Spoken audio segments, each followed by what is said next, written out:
мы живем в магнитной атмосфере Солнца, в магнитной атмосфере Юпитера и в магнитной атмосфере нашей собственной Земли. И все эти поля взаимодействуют. И мы уже знаем, что вот в последние годы даже по радио стали не только передавать температуру, давление, но и геомагнитную составляющую. Оказалось, что люди в конечном счете и многие живые существа, они очень ощущают эти вариации магнитных полей. И в этом смысле Юпитер нам прям, как говорится, оказывает самое прямое взаимодействие. То есть мы по существу в магнитосфере Юпитера тоже находимся. Так. Эти кадры были сделаны в столице Гаити, городе Порто-Пренс, в январе 2010 года, спустя всего несколько дней после супербури на Юпитере. Вечером 12 января в 16 часов 53 минуты недалеко от столицы произошел мощный толчок магнитудой 7. Сразу за ним последовала серия повторных толчков, не прекращавшиеся в течение нескольких десятков минут. Дома стали рушиться на глазах испуганных жителей. Тысячи людей оказались завалены обломками строений. В считанные минуты были уничтожены важнейшие объекты инфраструктуры: линии электропередач и трансформаторные будки, школы, поликлиники и дороги. Водители бросали свой транспорт, не зная, куда бежать. Разбушевавшаяся стихия уничтожала все на своем пути: магазины, кафе и кинотеатры. Уже через час оживленный город стал похож на безжизненную пустыню. С чем связана такая агрессия космоса и почему все чаще он гневается на нас, безжалостно уничтожая человечество? Ряд ученых утверждают, что Вселенная воспринимает дела и мысли людей так же, как мы солнечный свет, тепло или холод. Поэтому, если на планете бушуют процессы, направленные на саморазрушение системы, то есть ненависть, войны, отравление планеты, космос посылает в ответ схожий негативный сигнал, только в 1000 раз увеличенный по своей мощности. Здесь, кстати, четко находит отражение концепция материальной мысли. Чем больше гадости и злости в наших головах, тем сильнее пинок судьбы мы впоследствии получаем.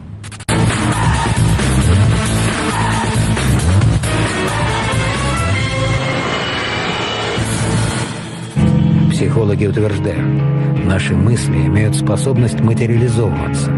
Другими словами, Вселенная — это как большой стол заказов, где все мы заказчики. По словам специалистов, о чем мы думаем постоянно, то и сбывается в нашей жизни.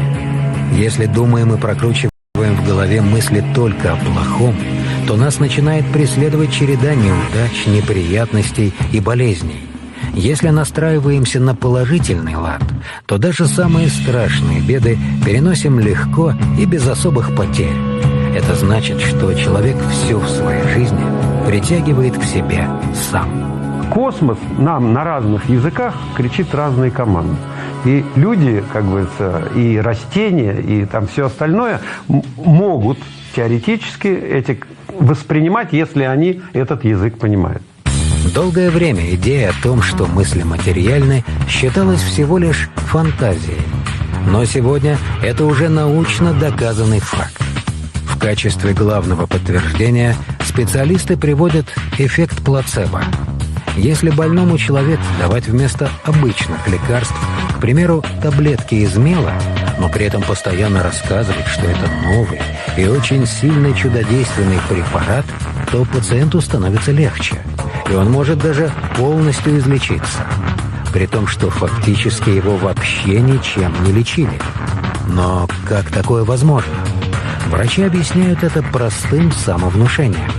Причем, чем внушаемее человек, тем легче ему поверить в несуществующее лекарство, а значит, легче излечиться от болезни. Это не будет иллюзорное исчезновение боли. Это будет доказано совершенно объективными исследованиями медицинскими, что выздоровление будет приходить. Но это будет только в том случае, если это плацебо, эту вот таблетку-пустышку, он получит с полной уверенностью, что это действительно сильное лекарство.